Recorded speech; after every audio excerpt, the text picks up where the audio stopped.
El crujido agudo y feo de la bofetada resonó por el comedor privado, y mi cabeza se echó hacia atrás bruscamente por la fuerza.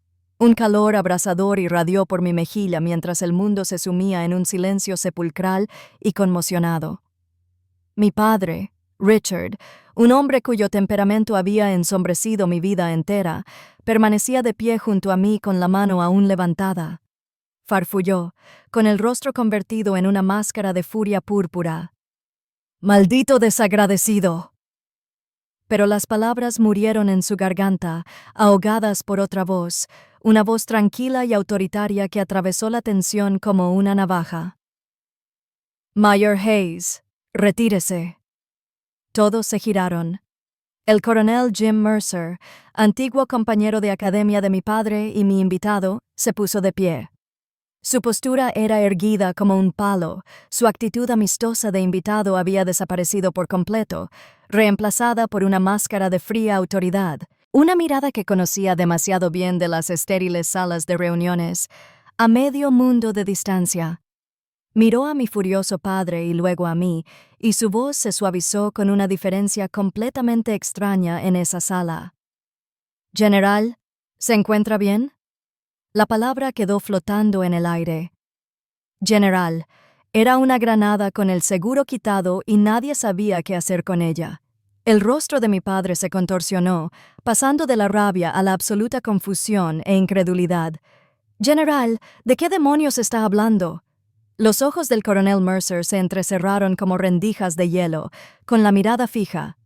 Señor, aléjese del general Hayes. Está arrestado por agresión a un oficial superior.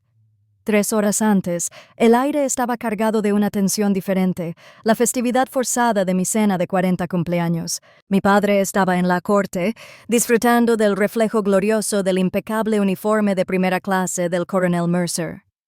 Veía a Jim no como mi invitado, sino como su propia validación, un auténtico soldado de su época. Levantó su copa, con una sonrisa familiar y condescendiente en sus labios, mientras se preparaba para el brindis. Era la misma sonrisa que tenía cuando me gradué con honores, la misma que me mostró cuando compré mi propio apartamento. Era la mirada que decía que mis logros eran pequeños, pintorescos y, en última instancia, irrelevantes. A mi hija Jenna, comenzó, con la voz resonando con falso orgullo. Tiene 40 años, todavía empujando papeles en ese aburrido trabajo administrativo en Washington, D.C. Todos estamos orgullosos de que tenga una carrera tan segura. Le lanzó un guiño teatral a Mercer. No como en nuestros días, Jim. Hacíamos un trabajo de verdad. Sentí una frialdad familiar en lo profundo de mi estómago.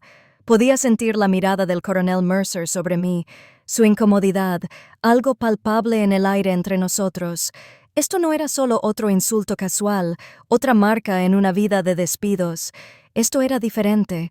Acababa de menospreciar toda mi carrera, esa de la que jamás podría hablar, delante del único hombre que había revisado mis informes posteriores a las misiones que aún eran clasificadas.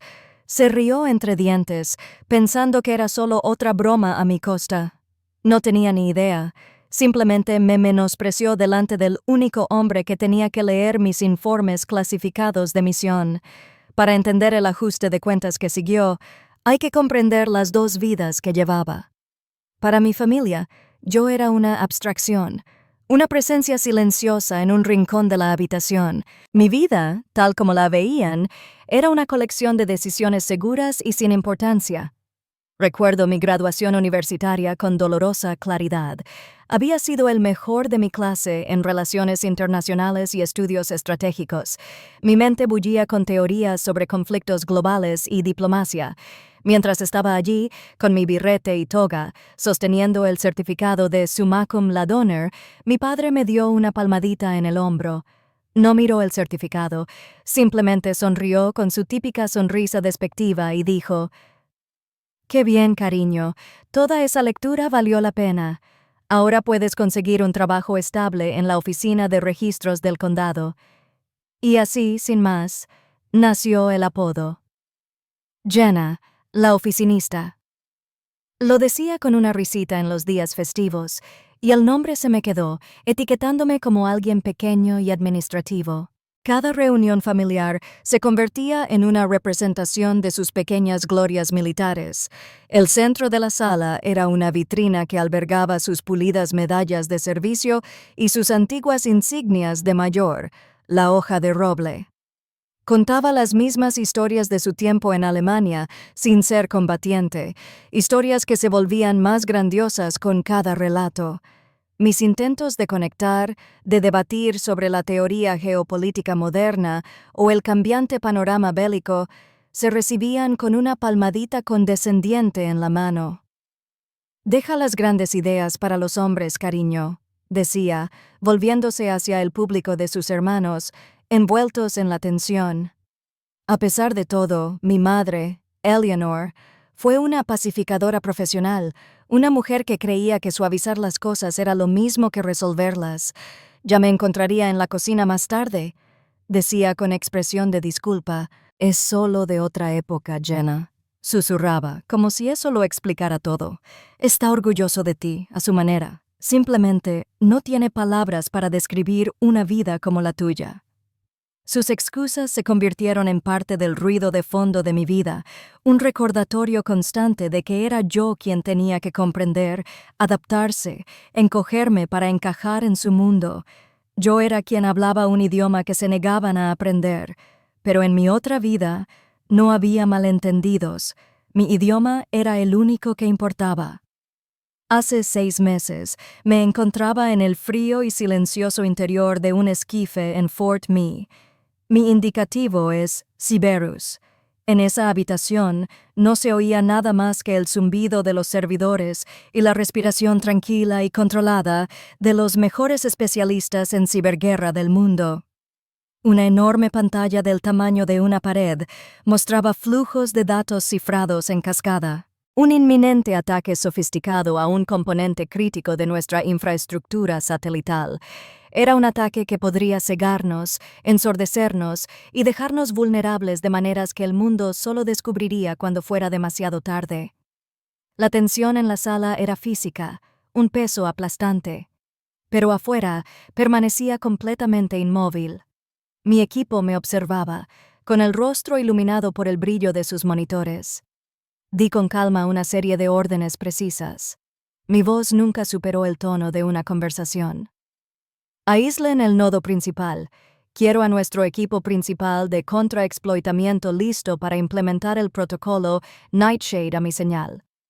Necesito confirmación de que nuestros aliados en los 5 ojos tienen un cortafuegos y están realizando diagnósticos. Un capitán joven y brillante, con los dedos congelados sobre el teclado, me miró, esperando mi última palabra. Sus ojos no solo pedían una orden, pedían certeza. Sostuve su mirada y asentí con un gesto casi imperceptible. La tormenta de actividad que siguió fue una sinfonía de silenciosa competencia. El ataque fue neutralizado, su código fuente capturado, sus métodos analizados para nuestros informes de inteligencia. Al día siguiente no hubo titulares, ni desfiles, ni medallas en una ceremonia pública. La única recompensa fue el profundo y silencioso respeto de los profesionales presentes en esa sala. Un respeto que me había ganado no con historias estridentes, sino con decisiones críticas y silenciosas. Mi legado no estaba pulido ni expuesto en una vitrina.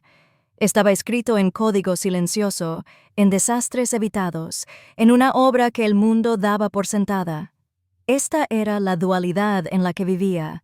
Un mundo de rechazo ensordecedor, el otro de responsabilidad absoluta y silenciosa. Recuerdo haber llamado a mi madre hace un año después de que me dieran mi primera estrella, un ascenso que no podía detallar por una línea sin cobertura. Le conté que había recibido buenas noticias en el trabajo, algo importante. «¡Qué maravilla, querida!», dijo con voz distante. Y entonces, sin dudarlo, giró. «¿Te enteraste de que tu primo Mark consiguió un puesto de gerente intermedio en los grandes almacenes? Tu padre está muy feliz por él. Nos invitó a todos a celebrarlo». El ascenso de Mark fue real para ellos. Era comprensible. Venía con un título que podían repetir en las cenas. Mis propios logros eran como historias de fantasmas, abstractos, increíbles y por lo tanto no valía la pena mencionarlos. Ella no era maliciosa, simplemente estaba completamente inculcada en su visión del mundo. Durante años, había intentado hablar su lenguaje emocional, esperando un atisbo de comprensión, pero solo respetaban una cosa, la rígida jerarquía del mundo que mi padre había dejado. Así que decidí hablarles por fin en el único idioma que él entendía. Tras el brindis de mi padre por mi pequeña y segura carrera, algo dentro de mí no se rompió, se solidificó. Los años de frustración silenciosa y rabia contenida se evaporaron, y lo que quedó fue una especie de fría claridad cristalina. Ya no se trataba de buscar su aprobación ni de esperar una disculpa. Se trataba de corregir un error fundamental en su comprensión del mundo. Era un problema táctico. Su temperamento explosivo y su ciega reverencia por la vieja guardia militar no eran solo defectos de carácter, eran debilidades estratégicas. Y mi cena de 40 cumpleaños, el evento que se suponía celebraría mi vida tranquila, se convertiría en el campo de batalla. El objetivo era simple: obligar a la gente a reconocer la realidad. La venganza nunca fue el objetivo. La venganza es un asunto emocional y confuso. Estaba planeando una misión. El plan era simple y se basaba en el único sistema que mi padre realmente respetaba: el protocolo. Una confrontación emocional sería inútil, una tormenta que podría capear con negación y bravuconería. Pero no podía discutir con el código uniforme de la justicia militar. Necesitaba un testigo, una sola persona que pudiera existir en mis dos mundos simultáneamente. El coronel Jim Mercer era el recurso perfecto. Mi padre lo idolatraba como a un noble de su época, un auténtico soldado, pero Mercer también había servido bajo mi mando en una fuerza de tarea conjunta. Me conocía solo como el General Hayes. Solicité formalmente por vía oficial que asistiera a un evento personal, alegando la necesidad de mi presencia oficial. Fue una acción de procedimiento transparente. Según el Código de Procedimiento Penal de la Corte Suprema de Estados Unidos, UCMG, existen artículos específicos y graves sobre agresión que se agravan exponencialmente cuando la víctima es un oficial superior. No estaba provocando la ira de mi padre. Era innecesario. Era una mecha que se prendía sola. Simplemente estaba creando un entorno donde las reglas de mi mundo se le aplicarían. Un escenario donde sus acciones tendrían consecuencias inevitables. Él sería el autor de su propia muerte. La llamada a Mercer fue breve y profesional. Jim, soy Jenna Hayes. Retomé la vieja costumbre de empequeñecerme y morir con todas mis fuerzas. Hice una pausa, corrigiendo toda una vida de condicionamiento de un solo suspiro. General, dije con voz firme. Soy el General Hayes, respondió sin vacilar, cambiando de tono al instante. Claro, General, ¿cómo puedo ayudar? Le expliqué que era una cena familiar, que lo necesitaba allí con su uniforme de primera clase y que mi padre podía ser difícil. Simplemente dijo: Lo entiendo perfectamente. Lo doy por hecho. No preguntó por qué. No hacía falta. Comprendía que su papel no era solo el de un invitado, era el de un oficial de alto rango en servicio. Se enviaron las invitaciones. Las confirmaciones de asistencia regresaron, rebosantes de orgullo condescendiente. No tenían ni idea de que entraban en mi reunión de mando bajo mis condiciones para atestiguar mi autoridad. Nos sentamos en el opulento salón privado del restaurante, revestido de madera, una pequeña burbuja de falso lujo. Mi padre, Richard, se mostraba expresivo, reclinado en su silla, contándole sus viejas y cansadas historias de guerra a un coronel Mercer cortésmente atento. Mi madre, Eleanor, se ocupaba del vino, ajustando los cubiertos que ya estaban perfectamente colocados, y su energía nerviosa llenaba los espacios entre las risas estruendosas de mi padre. Estaban en su salsa, completamente convencidos de que toda esa noche, el elegante restaurante, el distinguido invitado con un uniforme impecable, eran un homenaje al mundo que mi padre representaba. Consideraban el uniforme de Mercer una validación de su legado, no un presagio del mío. Yo simplemente me senté allí, un observador silencioso en mi propia fiesta, observando cómo las piezas del tablero se movían exactamente como lo había planeado. Se retiró el plato principal y comenzaron los brindis. Mi padre se puso de pie, alzando primero su copa por su amigo. Dirigiéndose al coronel Jim Mercer, anunció: un verdadero soldado de una época en la que eso significaba algo, un hombre de honor y deber. Bebió, y luego volvió su atención hacia mí, con un familiar destello de condescendiente compasión en sus ojos. Me preparé. Vi cada comentario desdeñoso de los últimos 40 años en esa sola mirada. Cada Jenna, la dependienta, cada palmadita condescendiente en la cabeza.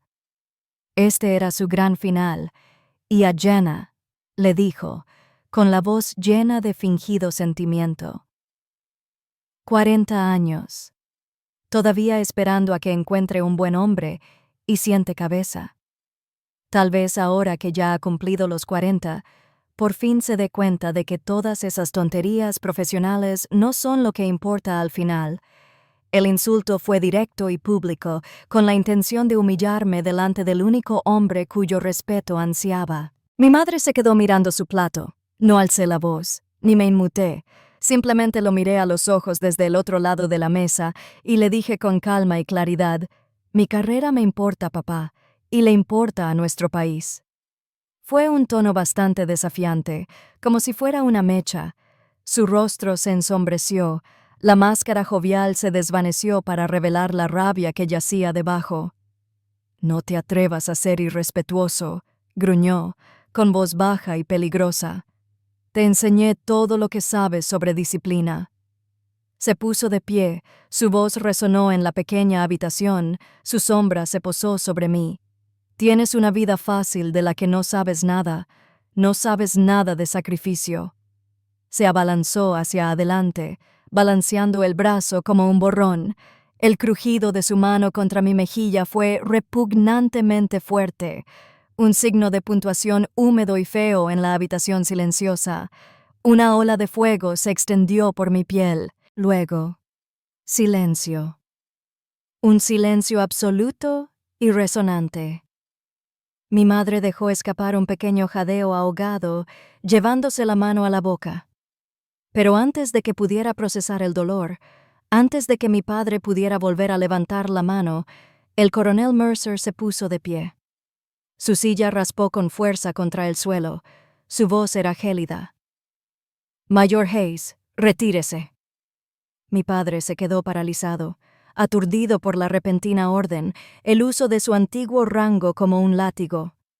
Mercer ya no lo veía como un amigo, lo veía como un problema. Volvió la cabeza ligeramente hacia mí. Sus ojos no reflejaban lástima, sino preocupación profesional. «General, ¿se encuentra bien?» La palabra resonó en la silenciosa habitación. «General». A mi padre le temblaba la mandíbula, pero no le salía ningún sonido.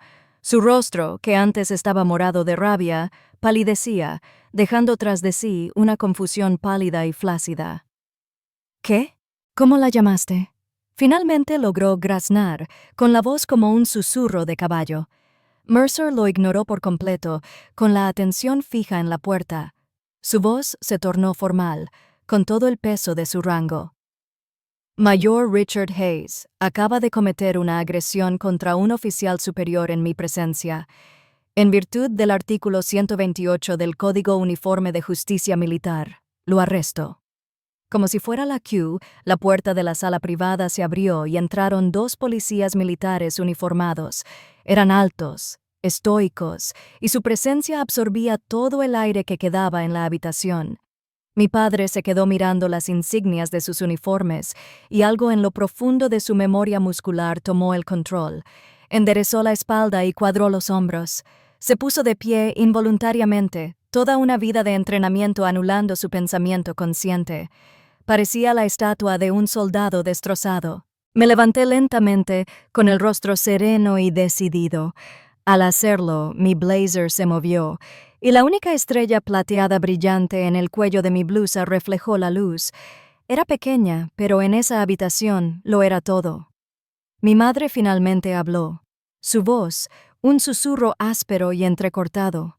No a mí, sino a él. Richard, intentó decírtelo. Durante años, intentó contarte sobre sus ascensos. Mi padre me había pasado toda la vida enseñándome la importancia del rango.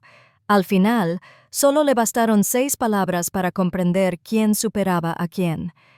La policía militar actuó con profesionalismo y discreción, con movimientos eficientes y sin dramatismo. No esposaron a mi padre ni le leyeron sus derechos en voz alta.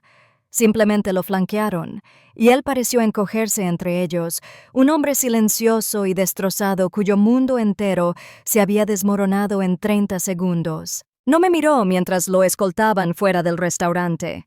Mi madre lloraba suavemente sobre una servilleta, con los hombros temblorosos por el peso de décadas de silencio.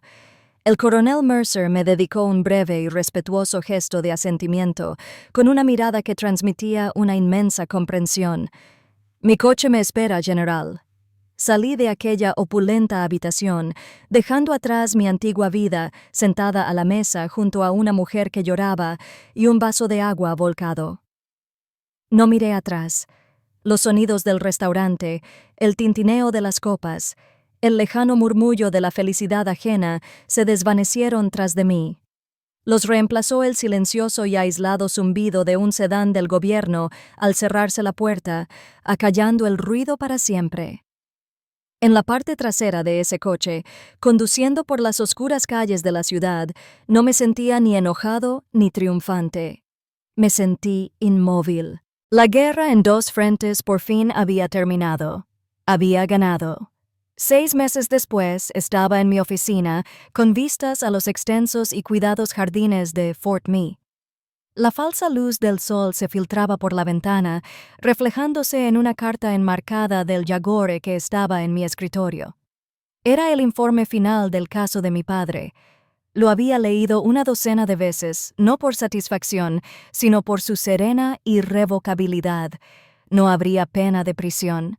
Las consecuencias fueron mucho más precisas, mucho más devastadoras para un hombre como él. Su castigo fue el desmantelamiento sistemático de toda su identidad.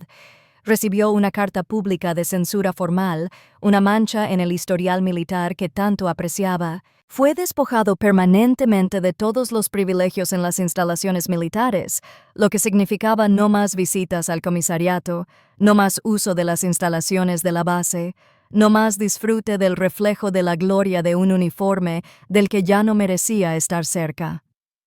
El mundo que había usado como escudo y espada ahora estaba cerrado para él para siempre.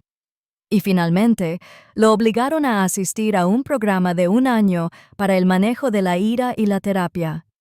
No se trataba de venganza, se trataba de un procedimiento. Era la eliminación silenciosa, burocrática y completa del mito que había construido sobre sí mismo. Mi nueva vida se basó en un mito diferente, el que uno se gana.